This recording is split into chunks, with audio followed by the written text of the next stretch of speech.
Assalamualaikum warahmatullahi wabarakatuh. Alhamdulillah wassalatu wassalamu ala Rasulillah wa ba'd. Muslimin dan muslimat rahimani wa rahimakumullah. Alhamdulillah pada pagi ini dapat kita menyambung kembali pembelajaran kita tentang tadabbur suratul kahfi yang telah kita tangguhkan pada minggu lepas, yang mana pada minggu lepas saya ada urusan wali matul urus, jadi kita tidak dapat melaksanakan kelas kita untuk siri yang ke-26. Jadi siri yang ke-26 yang sepatutnya kita buat pada minggu lepas, kita akan lakukan pada pagi ini. Jadi kita ucapkan puji-pujian pada Allah. Alhamdulillahilladzi bini'matihi tatimmus salihat. Ya, segala puji bagi Allah yang telah menyempurnakan nikmat kepada kita. Kita dapat bersama pada pagi ini untuk kita meneruskan mencari petunjuk, mencari pengajaran daripada ayat-ayat dalam suratul kahfi. InsyaAllah pagi ini kita tidak akan bincangkan lama, mungkin kurang daripada 1 jam lah.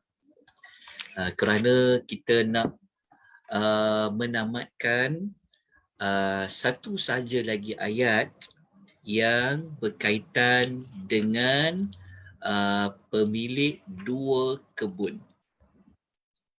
Cerita pemilik 2 kebun, ceritanya itu tamat pada ayat nombor 44. Yang mana kita telah mengambil beberapa siri sebelum ini. Yang kisah pemilik 2 kebun ini disebutkan oleh Allah pada ayat nombor 32.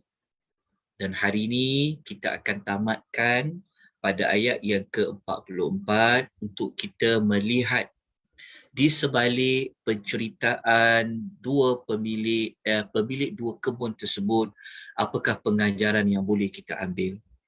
Nota, tuan-tuan dan puan boleh gunakan nota yang telah diedarkan pada 2 minggu lalu. Sebab tu dekat nota tu dia tertulis siri yang ke-25. Siri 25 ni maksudnya sepatutnya ayat ni dapat dibincangkan pada siri yang ke-25 pada 2 minggu yang lalu, tetapi tidak dapat untuk dibicarakan. Jadi kita bawa semula maklumat pada nota yang tertera siri 25 ini pada pagi ni. Kita akan bincang ayat yang ke-44. A'udzu billahi minasyaitonir rajim. Hunalikal walayatu lillahil haqq. Huwa khairun thawaban wa khairun uqba. Ayat 44 ni adalah ayat kesimpulan kepada setelah kebun-kebun lelaki yang telah kufur kepada Allah Subhanahu wa taala, Allah telah musnahkan, seperti ayat nombor 42 yang telah kita bicara pada 2 minggu yang lalu. Maka ayat nombor 44 ni Allah membuatkan kesimpulan, memberikan kita kesimpulan tentang kepada siapa kita perlu kembali, kepada siapa kita perlu minta perlindungan dan sebagainya. Jadi ayat ini kalau kita baca terjemahannya, hunalika, pada saat yang sedemikian. Pada saat yang sedemikian ni, para ulama menafsirkan dalam 2 keadaan. Sama ada ketika mana berada di dunia ataupun ketika mana berada di hari akhirat.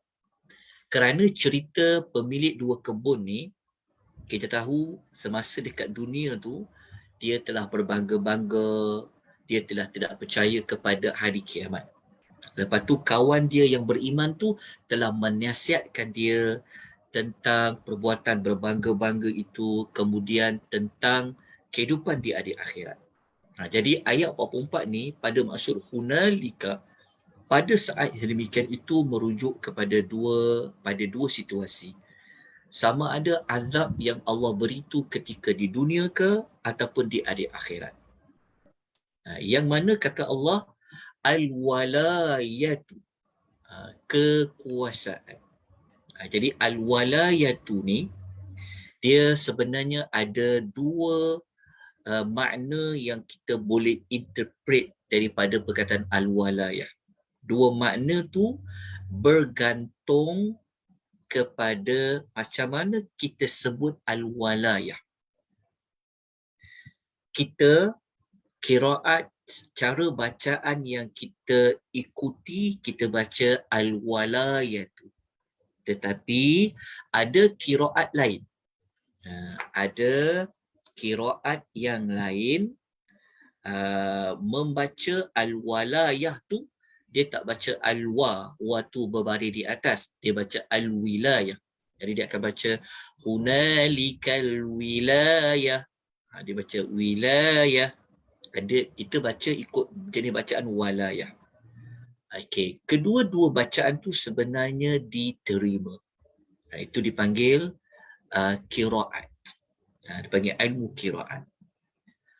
Dia, kalau sesiapa yang boleh menguasai ilmu qiraat, bukan menguasai cara baca tu, tetapi menguasai makna. Kalau baca waw tu berbaris di bawah, maknanya apa?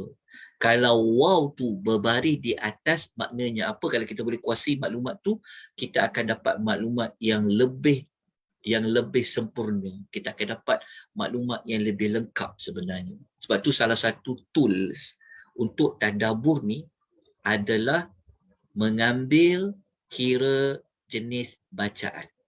Macam kita baca Fatihah lah.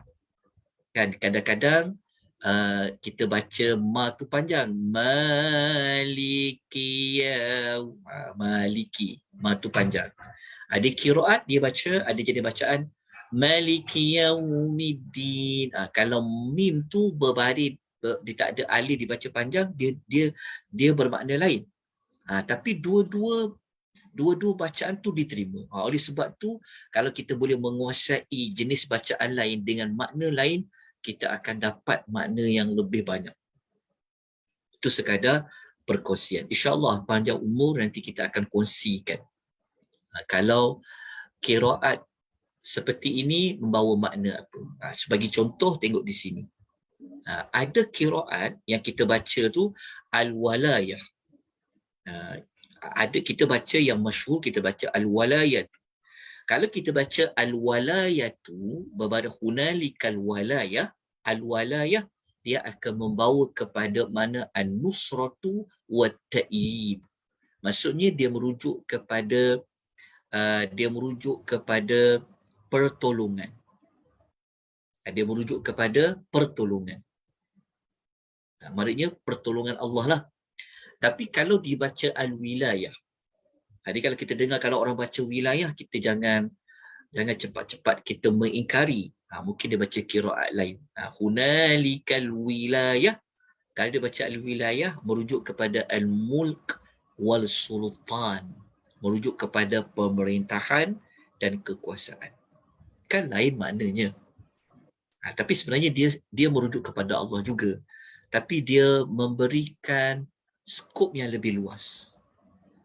Kalau yang baca berbaris di bawah al-wilayah ni macam bacaan Hamzah, Al-Kisai, Khalaf, macam-macam tu. Selain daripada 3 ulama tu baca al-walayah. Okay. Jadi kalau kita ambil al-wilayah lah, dia akan jadi macam ni makna dia. Pada saat yang sedemikian itu, dia kata kekuasaan kan, maknanya kekuasaan memberikan pertolongan.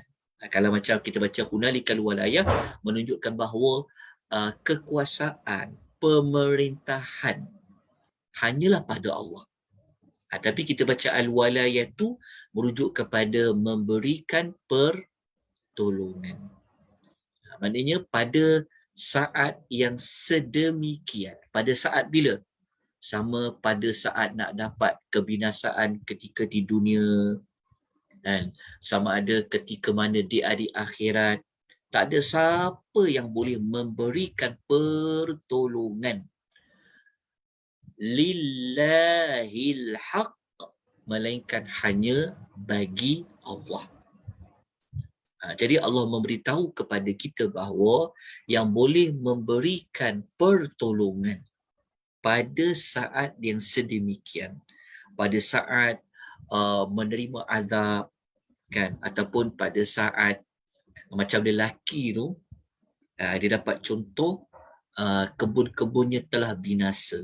So apabila telah binasa, tak ada siapa boleh memberikan pertolongan. Yang boleh bagi pertolongan adalah lillah, hanyalah Allah yang merupakan al-haq, Tuhan yang sebenar-benar. Allah itu benar, maka pertolongan Allah itu juga adalah benar. Sebenar-benar yang boleh memberikan al-walayatu hanyalah Allah. Jadi yang boleh memberikan pertolongan yang sebenar-benarnya adalah Allah. Lepas tu perkataan al-haq ni, dia sebenarnya ada qiraat lain juga. Ada setengah dia baca lillahil haqqu. Lillahil haqqu. Kita baca jenis bacaan lillahil haqqi. Sedar saya, dia ada beza bacaan tapi tak apa. Kita faham makna ni kan? Okey, hunalikal walayatu lillahil haqq. Pada saat sedemikian itu, kekuasaan memberikan pertolongan hanyalah bagi Allah yang sebenar-benarnya. Lepas tu Allah menerangkan bahawa Allah sahaja yang boleh memberikan pertolongan pada saat dan situasi seperti itu. Allah memberitahu huwa, dialah khairun thawaba, pemberi pahala, khairun yang paling baik, wa khairun dan paling baik juga, uqba, pemberi kesudahan. Okey, ada dua perkara yang Allah Ta'ala sebut tentang dirinya kepada kita setelah selesai menceritakan tentang pemilik kepada dua kebun tersebut yang telah Allah binasakan kebunnya. Tak ada siapa boleh selamatkan kebunnya melainkan Allah. Jadi Allah memberitahu bahawasanya Allah Ta'ala inilah pemberi pahala yang paling baik dan pemberi kesudahan yang paling baik. Maka lelaki yang soleh, kawan kepada lelaki yang tak beriman tu kan dah bagi nasihat kepada kawan dia kan. Dia minta kepada Allah supaya Allah Ta'ala memberikan kepadanya yang lebih baik daripada kebun kawan dia yang berbangga-bangga tu. Kita masih ingat tak? Kan lelaki tu yang beriman tu pada ayat nombor 40, kalau kita masih ingat kan? Ya, dia kata apa? Dia kata fa'asa rabbi ayyutiyani khairam min jannatika. Kan dia kata moga-moga Rabb aku akan mendatangkan, memberikan aku kebaikan dan lebih baik kebun daripada kebun engkau. Kenapa lelaki itu disebut macam tu? Kerana lelaki itu dia kenal Allah. Allah Ta'ala adalah pemberi pahala balasan yang paling baik, dan apabila kembali kepada Allah, tentulah balasan yang Allah beri merupakan kesudahan yang paling baik. Maka tamatlah ayat 44 ini yang dikaitkan dengan cerita pemilik dua kebun. Walaupun ayatnya tamat, tetapi apa teladan yang perlu kita ambil, yang dapat kita ambil daripada maklumat ni. Jadi, kita bukanlah belajar tadabbur suratul kahfi hanya sekadar nak tahu cerita, bukan sekadar nak tahu tafsiran ayat, tetapi kita ingin memperbaiki diri kita. Kita ingin mengubah diri kita. Kita nak ambil tindakan. Kita nak beramal dengan ayat itu, maka kita letakkan tindakan selepas tadabbur. Ada dua. Ini sekadar contoh daripada pihak saya. Tuan-tuan dan puan-puan, boleh fikirkan tindakan lain yang bersesuaian dengan ayat tersebut. Tindakan yang pertama, kita hendaklah sentiasa memohon pertolongan kepada Allah. Kerana Allah bagi tahu dah, al-walayatu lillahil haqq. Sentiasa memohon pertolongan hanya kepada Allah. Kita ditimpa bencana wabak contohnya. Allah je sebenarnya yang boleh tolong kita. Allah sahaja yang kita panjatkan doa. Allah sahaja yang kita harapkan. Jadi tindakan yang pertama ni, kita boleh lihat contoh ayat lain yang Allah bagi tahu kalau orang yang dia cari Tuhan lain, dia kafir kepada Allah, mereka memang tidak akan dapat pertolongan. Jadi Allah mengatakan dalam surah Muhammad ayat nombor 11, A'udzu billahi minasyaitonir rajim, dzalika bi anna Allaha maulal ladzina amanu wa annal kafirina la maula lahum. Yang demikian kerana sesungguhnya Allah menjadi pelindung kepada orang beriman. Itu kita sebut istilah maulana tu. Jadi maula, Allah adalah pelindung bagi orang beriman. Kalau orang tak beriman pula Allah kata, dan sesungguhnya orang yang kafir, tiada siapa pun yang dapat memberikan perlindungan kepada mereka. Jadi kalau kita dah tahu fakta seperti ini, maka yang boleh beri perlindungan kepada kita siapa? Adalah Allah Subhanahu wa Ta'ala. Sebab itu kita jadikan tindakan yang pertama berdasarkan ayat 44 tadi. Tapi cara kita nak minta tolong kepada Allah adalah perkara yang paling utama adalah mengesakan Allah di dalam beribadat. Tidak mensyirikkan Allah dengan sesuatu. Itu adalah cara yang paling utama untuk mendapat perlindungan dari Allah Subhanahu wa Ta'ala. Okey, jadi kita pergi kepada tindakan yang kedua. Tindakan kedua ni adalah berdasarkan ayat yang Allah Ta'ala kata, dia tu adalah khairun thawaba wa khairun uquba. Dia pemberi pahala yang paling baik dan pemberi kesudahan yang paling baik. Ayat ni kalau kita faham, sebenar-benarnya Allah Ta'ala nak bagi tahu maksud yang sebaliknya. Tak payahlah nak cari balasan pada manusia. Sebab apa? Sebab Allah lah pemberi balasan yang paling baik. Maknanya kita tak perlulah harapkan balasan daripada manusia. Dia tak sama macam Allah balas. Jadi sebab tu kita letakkan tindakan yang kedua tu adalah sentiasa mengharapkan ganjaran hanya dari Allah Subhanahu wa taala.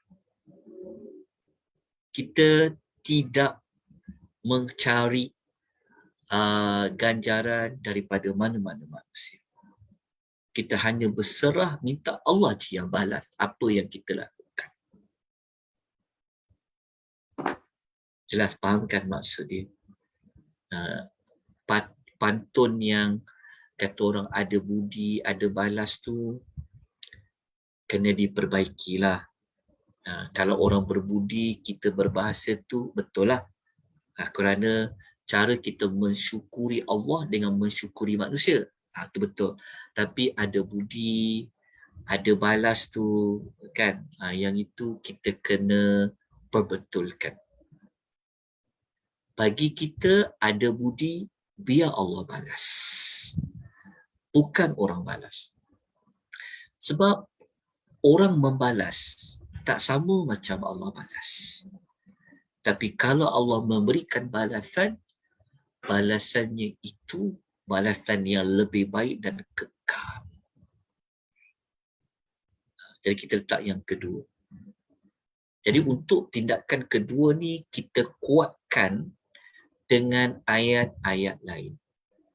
Contohnya, kalau kita buka dalam surah Asy-Syarah, surah Alam Nashrah Laka Sadrak, tengok ayat nombor 8, ayat yang kedua, ayat-ayat yang dah nak wa ila rabbika farrab ni ayat hujung. Allah kata apa? Wa ila rabbika farghab, dan hanya kepada Tuhanmu lah engkau berharap. Sebab itu kalau kita mengharapkan balasan manusia, kita akan kecewa. Kita memang akan kecewa. Mungkin ada orang balas, tapi tidak setimpal. Lepas tu ramai orang menjadi kecewa kerana apa? Dia buat baik, orang tak kenal, orang tak balas. Itu yang dia akan jadi kecewa. Itu yang menyebabkan dia tak nak dah tolong dan sebagainya. Tapi orang beriman, dia kena ubah. Hasil dia belajar surah Al-Kahfi ni, dia kena ubah. Apa yang dia buat, dia hanya harap balasan itu pada Allah saja. Biarlah Allah balas. Jadi, Allah mengatakan dalam surah Al-Nashrah begitu. Dan hanya kepada Tuhanmu lah engkau berharap. Hanya wa ila, dan kepada Rabb engkau lah maka engkau berharap.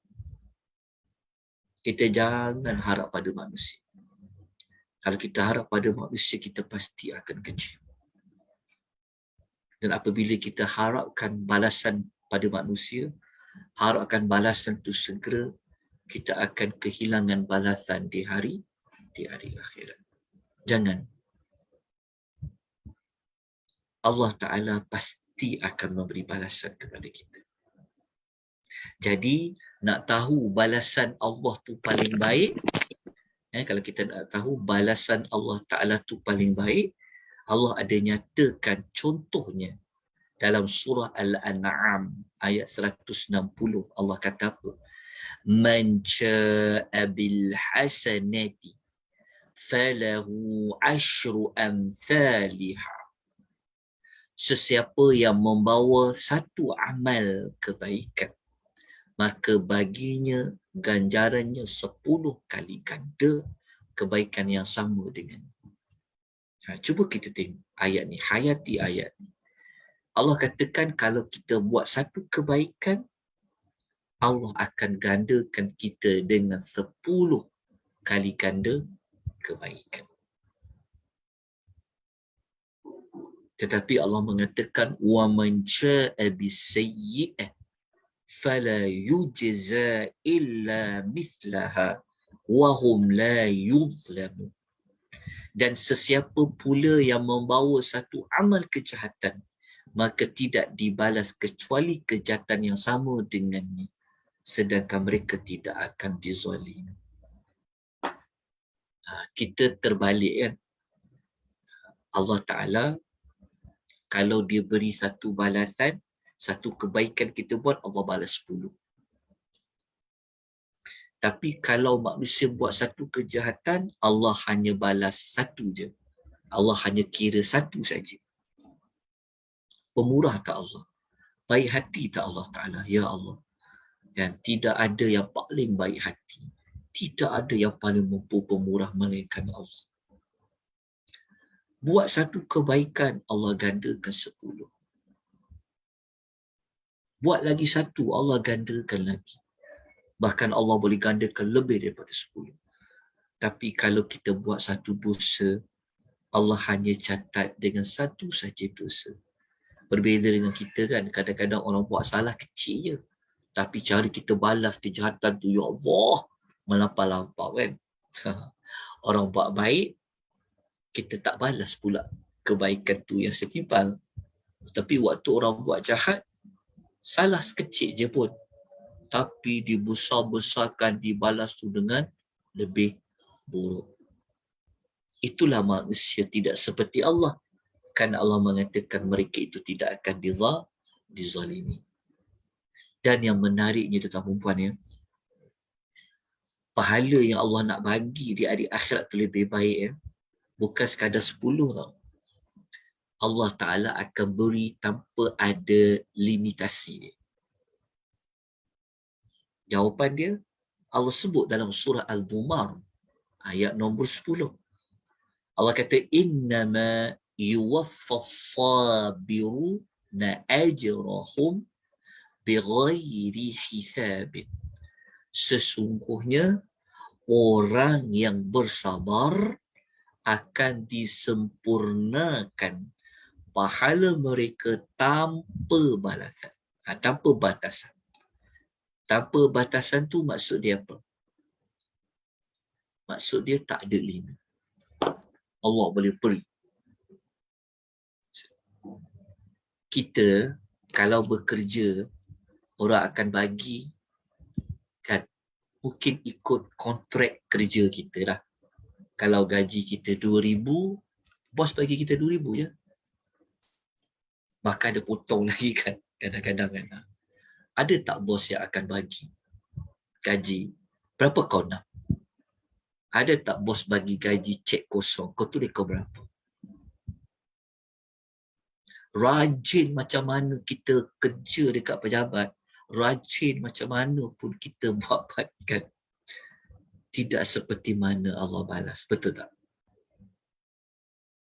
Bahkan tidak setimpal kerja yang kita buat kan? Tapi Allah Ta'ala dia boleh beri balasan. Masya Allah, pemurah sangat Allah Ta'ala. Sampai Allah Ta'ala kata orang-orang yang sabar ni, dia akan dapat pahala tanpa ada batasan dia. Allah boleh naik ganda jadi 100, boleh jadi 1,000, boleh jadi 10,000, boleh jadi sampai juta, boleh jadi sampai bilion, Allah boleh bagi. Itulah Allah yang kita belajar dalam surah Al-Kahfi. Sebab itu kalau kita buat satu kebaikan, kita harapkan Allah, pasti kita akan tenang. Kita akan seronok. Sebab kita tahu Allah Ta'ala tak pernah mukir janji. Dia akan balas, dia akan balas. Bahkan Allah bagi lebih. Kan? Tapi kalau kita memang ada sikap buat sesuatu kebaikan dekat dunia, harapkan manusia balas, kan? Memang kita akan kecewa. Memang kita akan kecewa. Jadi, kita kuatkan lagi pada tindakan yang kedua ni dengan suratul Rahman ayat nombor 60.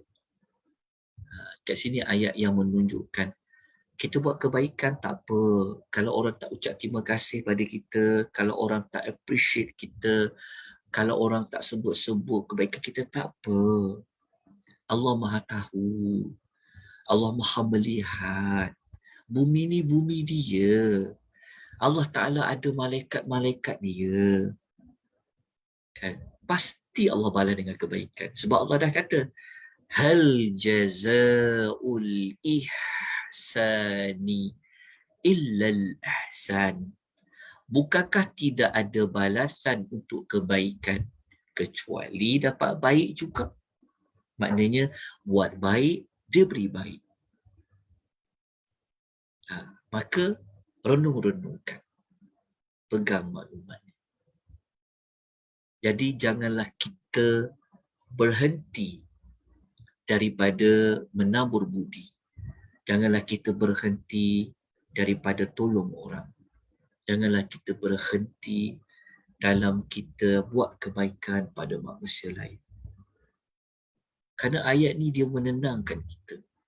Kan, walaupun pihak yang kita tolong tu, kan kata orang diberi susu, dibalas tuba kan.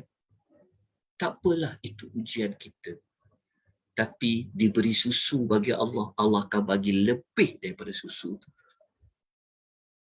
Sebab tu bagus kalau kita selalu memahami, kita dapat kenal Allah ni, kita akan lebih dekat pada Allah. Kita nampak Allah tu lebih besar. Kita akan agungkan Allah. Kita akan nampak dunia ni tak ada apa-apa pun.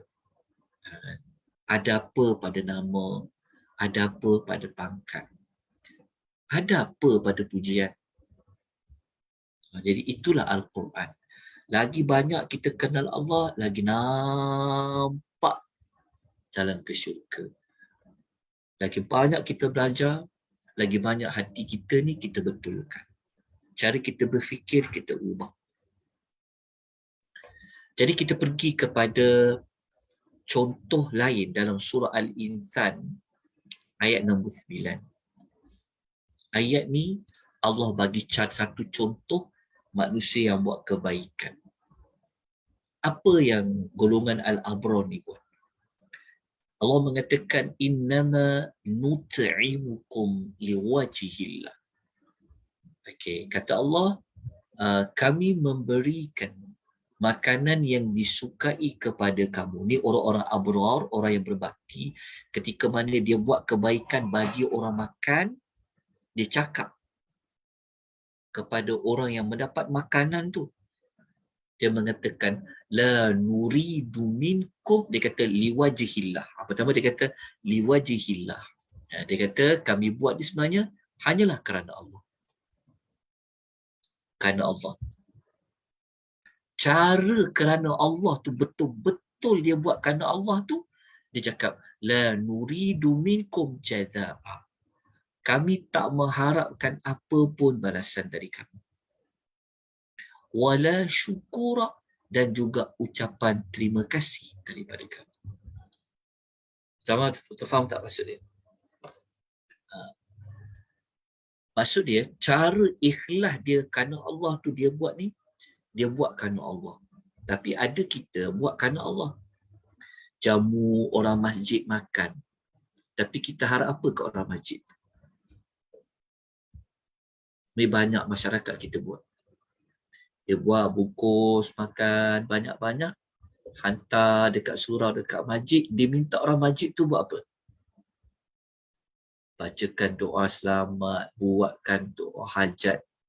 Dia beri. Itu minta balasan tak daripada menghidangkan makanan? Itu banyak kadang-kadang kita kena baiki. Faham tak maksudnya? Contoh umpama dia paling ikhlas, nampak macam kita buat kunduri lah kan. Dia jemput orang makan kan. Kita tak harap apa pada orang, betul tak?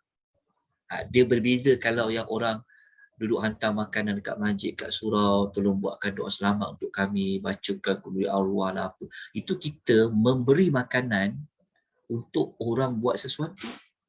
Itu pun sebenarnya belum lagi totally ikhlas. Bayangkan kalau orang yang kita beri makan tu, dia tak buat doa selamat tu. Kita rasa apa? Jadi kita kena betulkan. Jadi orang-orang dulu ni kalau dia beri makan, punya ikhlas tu dia cakap, kami tak minta balasan apa-apa dan kami tak perlu pun ucapan terima kasih pada kamu. Tak perlu pun ada penghargaan apa-apa.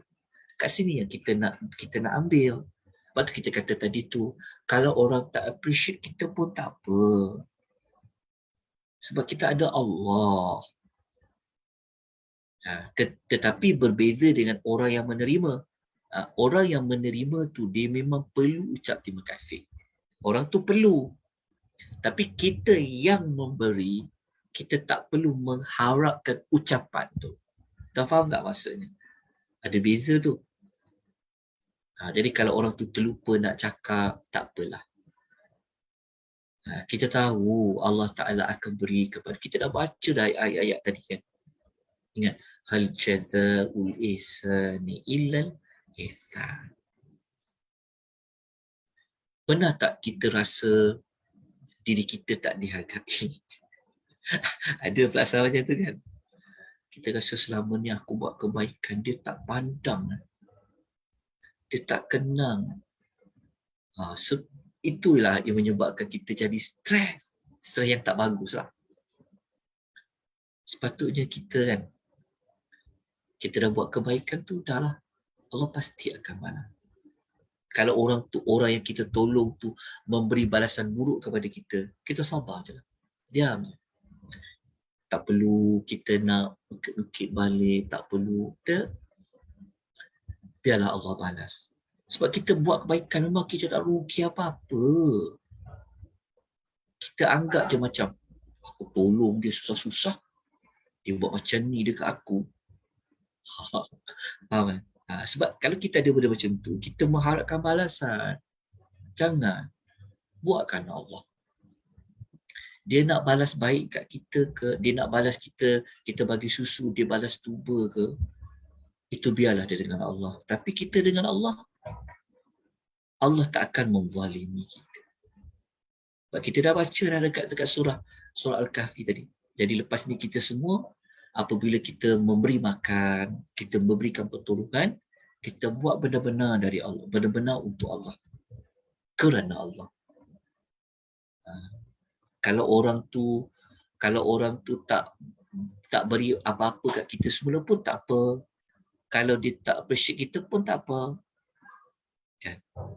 Jadi kita kena perbetulkan ya cara kita buat kebaikan kepada orang lain. Kan? Kita banyak sebenarnya melalui hidup ni yang orang tak hargai kan. Tak apa, kita buat kerana Allah. Tidak sama Allah hargai. Allah tak pernah lupa. Nanti di hari akhirat kita akan sangat gembira. Apa yang pernah kita buat dulu diberi balasan oleh Allah, bukan sekadar 10. Bahkan Allah boleh naik tanpa 5. Tapi kalau dekat dunia kita dah ambil semua balasan tu, nak dapat balasan dari Allah macam mana pula? Jadi kita rugi. Okey. Jadi kita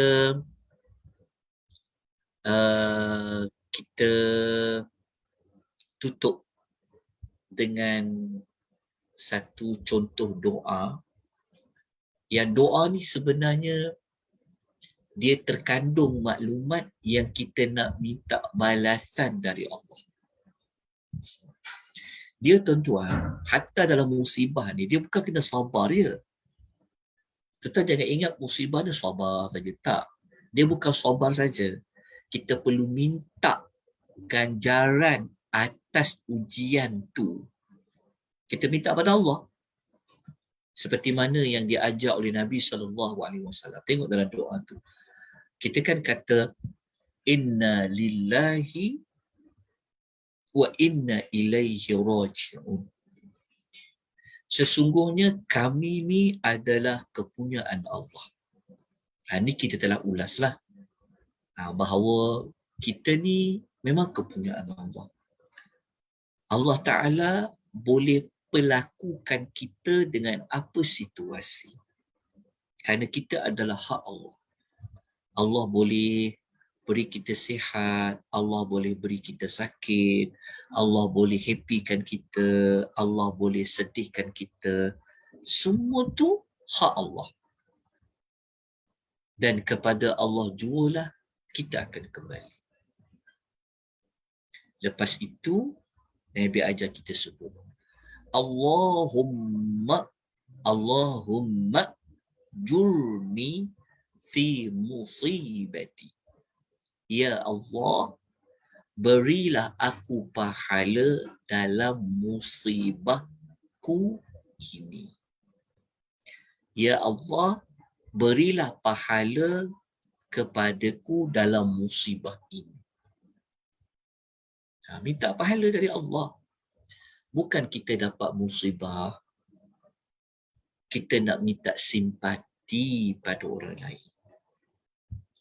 Bukan apabila kita dapat musibah, kita nak tunjuk pada orang lain yang kita ni kuat, terima musibah, kita ni sabar. Tak. Okay. Dalam masa yang sama, kita minta pada Allah apa? Wa akhlif li khairam minha. Dan berilah ganti yang lebih baik daripadanya. Jadi yang kita nak highlightkan di sinilah, ya Allah, berilah kepada aku apa? Yang kita nak ambil ni dekat yang ni lah. Berilah pahala dalam musibah aku ini. Jadi minta pada Allah. Allah akan beri kita ganjaran kalau kita sabar tadi tu. Yang Allah beri ganjaran bi ghairi hisab. Jadi itulah sedikit sebanyak pengajaran teladan yang kita boleh ambil daripada ayat nombor 44 yang telah kita bacakan sebentar tadi. Jadi kalau kita harapkan pahala dari Allah, Allah bagi pahala yang terbaik. Dan apabila kita kembali kepada Allah, kita kembali kepada kesudahan yang terbaik. Jadi moga-moga Allah Ta'ala sentiasa memperbaiki hati kita, membersihkan jiwa kita yang kadang-kadang kita buat satu kebaikan, kadang-kadang kita ada niat selain daripada Allah.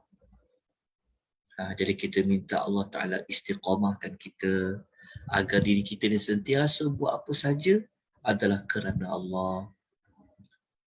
Semoga Allah sentiasa melindungi kita di dunia dan juga di hari akhirat. Jadi kita tamatkan pengisian kita pada pagi ini pada ayat nombor 44. Ada sebarang pertanyaan, persoalan yang boleh kita sama-sama dapat manfaat. Kita akan sambung insya-Allah minggu depan dengan ayat nombor 45. Kita akan bincang nanti pada ayat nombor 45.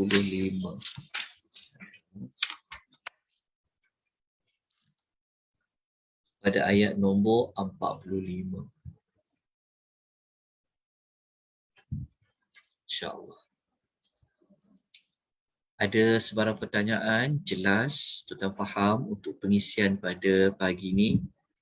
Jadi kita tak buat ambil masa yang lama. Ia hanya lebih kurang dalam tak sampai sejam pun. Jika tiada persoalan, jika tiada apa yang nak dikongsikan, insyaAllah kita jumpa lagi nanti pada minggu hadapan. Kita akan masuk kepada perumpamaan yang lain. Perumpamaan pada kehidupan dunia ini seperti mana air hujan yang turun. Kita sambung insyaAllah pada minggu hadapan. Mohon maaf atas segala salah dan silap, kekurangan dan sebagainya. Kita sambung insya-Allah. Jadi patuhi ya SOP yang ada, berhati-hati jalan raya, sentiasa minta perlindungan kepada Allah, jangan lupa doa-doa pelindung, zikir dan sebagainya. Jadi kita sudahi dengan tasbih kafarah. Subhanakallahumma wa bihamdika asyhadu an la ilaha illa anta atubu ilaik. Wabillahi taufiq wal hidayah. Wassalamualaikum warahmatullahi wabarakatuh.